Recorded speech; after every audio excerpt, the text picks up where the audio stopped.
ধীরে ধীরে চালাও গাড়ি মাথা ঠান্ডা করে, আশির বেশি তুললে গতি পড়বে গিয়ে খাদে। ধীরে ধীরে চালাও গাড়ি, ইঞ্জিন ভালো রবে, আশির বেশি তুললে বেশি অ্যাক্সিডেন্ট হবে। 100 কিলো যাওয়ার পরে 100 কিলো যাওয়ার পরে রংটাকে আবার স্টার্ট দেবে। ধীরে ধীরে চালাও গাড়ি মাথা ঠান্ডা করে, আশির বেশি তুললে গতি পড়বে গিয়ে খাদে। ধীরে ধীরে চালাও গাড়ি, ইঞ্জিন ভালো রবে, আশির বেশি তুললে বেশি অ্যাক্সিডেন্ট হবে। 100 কিলো যাওয়ার পরে 100 কিলো যাওয়ার পরে রংটাকে আবার স্টার্ট দেবে। ধীরে ধীরে চালাও গাড়ি মাথা ঠান্ডা করে, আশির বেশি তুললে গতি পড়বে গিয়ে খাদে। ধীরে ধীরে চালাও গাড়ি, ইঞ্জিন ভালো রবে, আশির বেশি তুললে বেশি অ্যাক্সিডেন্ট হবে।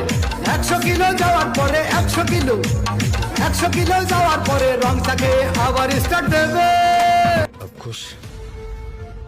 ধীরে ধীরে চালাও।